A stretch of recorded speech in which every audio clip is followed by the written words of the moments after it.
늦어진 남북권 신공항 건설을 제대로 추진하고 밀양으로 입지가 선정되도록 하기 위해서는 빈틈없는 전략이 절실합니다. 저금리 시대를 맞아 제주도의 분양형 호텔이 막대한 수익금을 내세우며 투자자 유치에 나서고 있어 신중한 투자가 필요합니다. 루게릭병 등 질환을 앓고 있는 사람들에게 용기를 불어넣어주기 위한 아이스버킷 챌린지가 대구에서도 확산되고 있습니다. 정부 지원을 받아 시설 현대화를 한 동네 슈퍼 10곳 중 한 곳이 문을 닫아 경쟁력을 키우기 위한 대책이 뒤따라야 할 것으로 보입니다. 여러분 안녕하십니까? 계속해서 대구 경북 소식입니다. 정부의 수요조사 결과 발표로 남북권 신공항 건설이 정당성을 갖게 됐지만 갈 길은 아직도 멀기만 합니다. 확고한 정부의 의지를 이끌어내야 하고 밀양 입지 선정을 위해서도 시도 간 공조와 빈틈없는 전략이 절실합니다. 보도에 박재형 기자입니다. 항공 수요가 충분하다는 정부의 발표는 남북권 신공항 건설의 첫걸음에 불과합니다. 지난 2011년 경제성을 이유로 신공항 건설이 백지화된 경험을 비춰볼 때 정부 역할이 무엇보다 중요합니다. 조사 방법과 평가 항목, 공동 합의문 작성 등 입지 타당성 조사 과정에서 발생할 지역 간 대립과 갈등을 정부가 나서서 풀어야 한다는 겁니다. 이 정부가 입지 선정 평가 기준이 마련되고 나면 신속하게 중심을 잡고 진행을 해야 된다. 그러함에도 불구하고 지금 국토교통부 입장에서는 5개 시도가 합의를 해오느라 그런 말을 종용하고 있고요. 대구 경북은 1시간 이내 접근성을 내세우며 5개 지자체가 편리하게 이용할 수 있는 통합 신공항을 밀양에 지어야 한다고 주장하고 있습니다. 부산은 24시간 운영이 가능하고 주민 소음 문제 등에서 자유로운 해안공항, 가덕도를 고집하고 있습니다. 부산보다 훨씬 인구가 많은 대구, 경북과 경남, 울산의 지역민, 더 나아가 호남권 주민들까지 1시간 거리에서 오갈 수 있는 접근성을 내세우고 국가 경제의 효율성을 강조하는 전략을 꼼꼼히 준비해야 합니다. 부산만 이용하는 공항이 된다면 그게 과연 경제적으로 효율적인가? 거기에 대한 근본적인 질문을 갖고 중앙정부를 설득을 해야 되는 것이죠. 지역민들의 신공항 유치에 대한 의지와 열망을 대내외에 알리는 작업은 물론 항공 전문가와의 인적 네트워크 구축도 시급합니다. 지난 2011년 남북권 신공항 백지화 이후 3년 만에 다시 찾아온 기회입니다. 앞으로 1년간 이뤄질 입지 타당성 조사 과정을 철저히 모니터링하고 경쟁지 부산에 대응하기 위한 대구시와 경상북도, 정치권의 긴밀한 협조체제 구축도 뒤따라 할 것으로 보입니다. MBC 뉴스 박재영입니다. 남북권 신공항 시도민 추진위원회는 성명을 내고 남북권 신공항은 급증하는 영남권 항공 수요를 충족시키고 지방과 수도권의 상생과 경쟁력 강화를 위해 윈윈할 수 있는 국가 제2관문공항으로 건설되어야 하고 1시간 이내 거리에 1년 이내에 입지가 선정돼야 한다고 밝혔습니다. 입지 타당성 조사가 예정대로 다음 달부터 실시될 수 있도록 영남권 5개 시도의 합의도 촉구했습니다. 최근 저금리 시대를 맞아서 부동산으로 투자금이 몰리고 있는 가운데 제주도의 분양형 호텔이 막대한 수익금을 내세우며 투자자 유치에 나서고 있습니다. 몇 년 동안이나 수익을 보장한다는 분양형 호텔, 과연 믿어도 되는 것일까요? 금교신 기자가 취재했습니다. 요즘 신문에는 은행 금리의 5배나 넘는 수익을 5년 동안이나 확정 보장하고 대출 이자도 지원한다는 제주도 분양형 호텔 광고가 넘쳐나고 있습니다. 대구에도 최근 이런 제주 분양형 호텔 투자 유치 사무소가 잇따라 문을 열었습니다. 가장 최악의 수익률, 가동률을 저희가 측정해서 보장을 해드리는 게 11%예요. 저희가 최대로 보장해드리는 게 18% 정도까지 저희가 지금 지급이 들어간다고 보시면 됩니다. 하지만 이들이 장밋빛 전망만 믿고 투자했다가는 자칫 낭패를 볼 수도 있습니다. 제주도 숙박시설 승인 건수입니다. 2010년 500여 실에 불과했지만 2012년 6,200여 실로 10배 이상 늘었고 지난해는 7,500여 실, 올 상반기만 4,600여 실로 지난 2012년 숙박시설 확충 특별법 도입 이후 폭증한 것입니다. 지난해 11월 기준으로 제주호텔 객실 가동률과 수익률은 한계에 이르렀다는 분석이 나올 만큼 이미 제주도의 숙박시설은 공급 과잉 상태로 평가받고 있습니다. 손님은 한계층이 있고 공급이 많이 돼 있기 때문에 서로 경쟁을 하다 보면 이 단가도 떨어지게 돼 있거든. 그 다음에 수익률 12% 증가하는 건 다 안 나와. 게다가 확정 수익을 보장한다는 호텔이 운영사가 잘못되면 책임질 사람이 아무도 없습니다. 그거 못 받을 경우에 다른 백업 해주는 게 있나요? 안전장치가? 그 이후에 따로 안전장치는 제가 한번 확실하게 한번 알아드리고 제가 재산에서 알기로는 없는 걸로 알고 있고요. 특히 땅값에 비해 3.3제곱미터에 최고 1,300만 원이 이르는 분양가도 지나치게 거품이 끼어 있다는 지적입니다. 5년간 수익 보장이라는 부분들이 나오는데 사실은 그 부분들은 대부분 다 분양가에 포함된 금액이기 때문에 5년간 그걸 받고 나서 그 고분양가는 다시 부메랑으로 다시 돌아올 수 있기 때문에 이런 가운데 올 초에는 연 11.5%의 확정 수익을 보장하겠다고 속여 호텔 분양에 나섰던 업체 4곳이 유사 수신 혐의로 금융감독원에 적발되기도 했습니다. 저금리 시기에 고수익을 내세우면서 투자자를 유치하는 제주의 수익형 호텔들. 어느 때보다 투자에 세심한 주의가 필요해 보입니다. MBC 뉴스 금교신입니다. 정부의 지원으로 시설을 현대화한 동네 슈퍼, 이른바 나들 가게들이 제법 경쟁력을 갖춰가나 싶었는데 10곳 중 1곳이 문을 닫은 것으로 나타났습니다. 전통시장과 마찬가지로 대형 유통업체의 공세에 설 자리를 잃어가고 있습니다. 권윤수 기자가 취재했습니다. 대구 달서구에서 슈퍼마켓을 운영하고 있는 이기조 씨는 4년 전 정부 지원으로 간판과 물품 정리대를 새 것으로 바꿨습니다. 컴퓨터로 관리하는 판매 정보 시스템까지 갖추니 처음 1, 2년은 매출이 부쩍 올랐습니다. 그러나 대형 업체와의 가격 경쟁에 밀려 곧 한계에 부딪혔습니다. 무한정으로 그 주위의 시장을 전부 다 산 걸 다 장악을 하니까 저희들이 커나갈 힘이 없고 나갈 길이 없습니다. 중소기업청에 따르면 지난 2010년부터 최근까지 정부의 시설 지원을 받은 나들가게 10곳 중 1곳이 문을 닫았습니다. 대구에서는 600여 곳이 나들가게로 지정됐는데 50곳이 문을 닫았습니다. 대형 유통업체들이 각종 규제로 마트를 출점시키지 못하게 되자 기업형 슈퍼마켓과 편의점 사업에 뛰어드는 등 그 공세가 점점 심해지고 있기 때문입니다. 사정이 이렇게 되자 소상공인 시장진흥공단이 동네 슈퍼 내실화를 위해 팔을 걷어붙였습니다. 유통 전문가가 직접 방문해 상권을 분석해주고 수익 창출을 위한 맞춤형 해법을 내놓기로 했습니다. 마케팅 지원이라든지 아니면 진열, 상품 진열에 대한 노하우 이런 부분도 지원을 하고 있고, 그리고 가장 중요한 이제 점주와의 어떤 고객과의 그 커뮤니케이션이 될 수 있는 서비스 교육 이런 부분들도. 장기적으로는 대형 물류센터와 협약을 맺어 나들 가게들이 공동구매로 가격 경쟁력까지 갖출 수 있도록 할 방침입니다. MBC 뉴스 권윤수입니다. 경상북도의 출자 출연기관의 방만 경영이 심각한 수준입니다.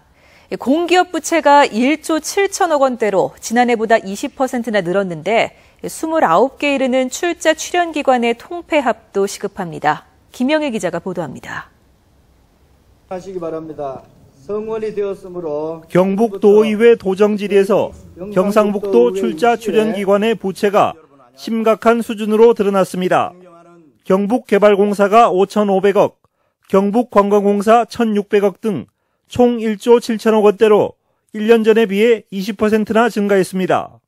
지방 공기업의 부채는 지방정부 재정을 압박하고 지역민의 살림과 지방자치 운영에도 걸림돌이 될 수밖에 없습니다. 공기업 기관장들의 전문성도 기대하기 힘든 실정입니다. 33개 출자 출연 기관과 공기업의 기관장들 가운데 12명이 공무원 출신들로 채워져 있고 7개 기관은 아예 공석으로 방치돼 정상적인 업무조차 이루어지지 못하고 있습니다. 특히 김관용 도지사가 처음 취임할 당시 19개이던 출자 출연 기관의 수가 8년 만에 무려 29개로 늘어 통폐합이 시급한 상태입니다. 이에 대해 김관용 도지사는 성격이 유사한 기관의 통폐합을 적극 추진하겠다고 밝혔습니다. 개별 법령이나 조례에 의하여 업무 성격이 유사한 기관은 통폐합을 적극 검토하는 한편 공기업과 출자 출연 기관들의 방만한 경영 행태는 경북 도민들의 혈세 낭비로 이어질 수밖에 없어 전면적인 개혁이 이루어져야 합니다. MBC 뉴스 김형일입니다. 지난 4년 동안 노인층에서 자살을 시도한 사례가 급증한 것으로 나타났습니다. 지금의 정부 대책과 사회 안전망으로는 자살 시도를 예방하기에 역부족이란 지적이 제기되고 있습니다. 이호영 기자가 취재했습니다. 새누리당 김재원 의원이 건강보험공단에서 제출받은 연령별 자살 시도 현황을 보면 지난 4년 동안 80세 이상 노인의 자살 시도가 2.5배나 증가한 것으로 나타났습니다. 19세 이하 청소년이 1.6배, 그리고 70대가 1.5배 순으로 늘어나 노인과 청소년의 자살 문제가 심각한 사회 문제가 되고 있다고 지적했습니다. 전체 자살 시도 건수를 보면 2010년 1,750여 건에서 2012년 1,830여 건, 2013년 2,150여 건으로 해마다 증가했고 지난해는 매일 5.9명이 자살을 시도한 것으로 조사됐습니다. 이와 함께 교육부의 자료에 따르면 지난 4년 동안 초, 중, 고등학생 558명이 자살한 것으로 확인됐습니다. 4년 동안 자살 시도자에게 지급된 건강보험급여 현황을 보면 경기도가 1,786건으로 가장 많았고 경북은 642건, 대구시는 242건으로 나타났습니다. 정부가 2012년 자살 예방 관련 법률을 시행했고 최근 7년 동안 163억 원을 자살 예방에 투입했지만 해마다 자살 시도자는 오히려 늘고 있어 문제입니다. 이 자살 위험에 노출된 개인이 처한 특수한 환경을 고려해서 이 정부가 성별, 연령별, 또 계층별, 또 자살 동기별로 범정부적인 자살 예방 대책을 마련해야 한다고 생각합니다. 김 의원은 무엇보다도 저소득층이나 독거 노인들의 자살을 예방하기 위해서는 사회 안전망을 더욱 촘촘하게 확충해야 한다고 덧붙였습니다. MBC 뉴스 이호영입니다. 대구시의회 기획행정위원회는 오늘 대구시 조직 개편안을 심사해 원안대로 통과시켰습니다. 대구시의회는 그동안 대구시와의 협의를 통해 산업의 이원화, 환경과 산업의 부조화로 인한 기능 조정, 문제 있는 국명칭 변경 등의 내용을 건의해 조례안에 반영시켰다고 밝혔습니다. 대구시 조직 개편안은 내일 본회의에서 최종 처리됩니다. 얼음물을 뒤집어 쓰거나 $100를 기부하거나 루게릭 환자를 돕는 캠페인으로 알려져 있는 아이스버킷 챌린지가 지역에서도 확산되고 있습니다. 유명인 중심으로 떠들썩하게 진행되다 보니 홍보 수단으로 전락했다는 지적도 있지만 의미 있는 움직임도 나타나고 있습니다. 윤영균 기자가 취재했습니다. 지난 22일 삼성 라이온즈 배영수 나바로 선수가 유중일 감독에게 얼음물을 끼얹습니다. 환자 모든 분께 빨리 완쾌를 바라겠습니다. 대구시장님, 권영진 시장님하고 경북도지사님, 김관용 도지사님을 지목하도록 하겠습니다. 지목을 받은 권영진 대구시장 역시 지난 토요일 릴레이를 이어갑니다. 삼성이 사실은 대구 뿌리 기업인데 그동안 대구가 소원했습니다. 삼성과 대구의 새로운 시대를 열릴 것을 기원하면서 이재용 삼성 부회장 세 사람을 제가 초청하면서 취지는 좋지만 가수나 유명인들 위주로 이루어지다 보니 홍보 수단으로 변질됐다는 비판도 나오지만 최근 들어 시민들을 중심으로 한 자발적인 아이스버킷 챌린지 캠페인도 이어지고 있습니다. 저희는 성지중학교에 다니는 2학년 9반 여학생입니다. 이번 저희의 아이스버킷 챌린지를 통해 누군가 환자들이 정말 다 완치되었으면 하는 바람이고 루게릭 환자를 돕기 위한 원래 취지에서 세월호 유가족 지원 등 사회적인 운동으로 확산되는 움직임도 나타나고 있습니다. 세월호 참사 피해자와 피해자 가족들 구할 수 있는 수사권, 기소권 있는 세월호 특별법 개정을 위한 아이스버킷 챌린지를 하려고 합니다. 오늘도 이동희 대구시의회 의장이 동참하는 등 지역사회에서도 아이스버킷 챌린지가 확산되고 있습니다. MBC 뉴스 윤영균입니다. 대구 도시철도건설본부는 최근 싱크홀에 대한 시민 불만이 커지자 외부 전문가와 함께 도시철도 1호선 서편 연장 공사 현장 2.6km 구간의 특별 안전 점검을 어제 실시했습니다. 싱크홀 발생의 원인이 될 수 있는 지하수 유출, 토사 유입 등 전반적인 사항들을 중점 점검한 결과 문제가 없었고 각종 계측 자료와 현장 점검에서도 전반적으로 안전한 것으로 나타났다고 밝혔습니다. 오늘 낮 12시쯤 대구시 수성구 황금동 4차로 중 3차로에서 깊이 60cm, 윗부분 지름 30cm, 아래쪽 깊이 1m 정도의 타원형 싱크홀이 발견됐습니다. 수성구청은 싱크홀 아래 2m 정도에 있던 하수관에 두 곳에 균열이 있는 것을 확인하고 하수관 안으로 흙이 쓸려 들어가 싱크홀이 생긴 것으로 추정하고 하수관을 교체했습니다. 한편 중구청은 지난주 중구 신남내거리에 꺼진 도로는 싱크홀이 아닌 토양 입자 사이에 틈이 생기는 공극 현상 탓에 발생한 것으로 조사됐다고 밝혔습니다. 정신대 할머니와 함께하는 시민 모임은 대구 중부경찰서 맞은편 상가를 사들여 리모델링하고 건물 뒤쪽 부속 건물은 철거 후 신축 공사를 해 대구 일본군 위안부 역사관을 짓기로 하고 오는 30일 착공할 계획입니다. 총 사업비 12억 5천여만 원 가운데 9억 5천여만 원을 수익 사업과 모금 운동 등으로 확보한 상태로 건물 설계 기본안까지 확정됐는데 개관은 세계 인권 선언의 날인 오는 12월 10일에 할 계획입니다. 김천시는 오늘 박보생 김천시장과 문동신 군산시장 등 40여 명이 참석한 가운데 김천시청 앞마당에서 지역 특산물 직거래 행사를 갖고 군산에서 생산되는 해산물을 김천 주민들에게 팔았습니다. 김천시도 지난달 군산에서 김천 지역 농산물을 판매하는 등 김천시와 군산시는 지난 2009년부터 해당 지역을 교차 방문하면서 지역 생산물 판매에 도움을 주고 있습니다. 경북지방경찰청은 경북 27개 기관단체와 시민단체로 구성된 경상북도 치안협의회 정기회의를 열고 더 안전하고 더 행복한 경북을 만들기 위한 안전문화 실천 결의문을 채택했습니다. 경찰은 범죄 예방 환경을 조성하고 교통사고를 예방하기 위해 교통안전시설물을 확충하는 한편 이 협의회가 함께 다양한 시책을 추진해 나갈 것을 제안했습니다. 대구지방검찰청 안동지청은 6.4 지방선거 선거운동기간 전인 지난 4월 안동시의 한 아파트에 주민 간담회를 마련하고 새누리당 예비후보 3명에게 지역민원 해결 관련 발언을 하도록 한 혐의로 장대진 경상북도의회 의장의 부인 52살 손모 씨와 58살 이모 통장을 불구속 기소했습니다. 검찰은 이 자리에서 발언했던 권영세 안동시장과 장대진 도의장 등 3명은 무혐의 처분했습니다. 국토교통부에 따르면 아파트 분양이 잇따르면서 지난달 대구의 미분양 아파트는 1,754가구로 한 달 전 367가구보다 5배 가까이 늘었습니다. 경북도 1,138가구로 한 달 전보다 58% 늘었습니다. 지난달 전국의 미분양 아파트는 5만 1,000여 가구로 한 달 전보다 2% 늘면서 석 달 연속 증가했는데 수도권이 11% 줄어든 반면 지방은 22% 늘었습니다.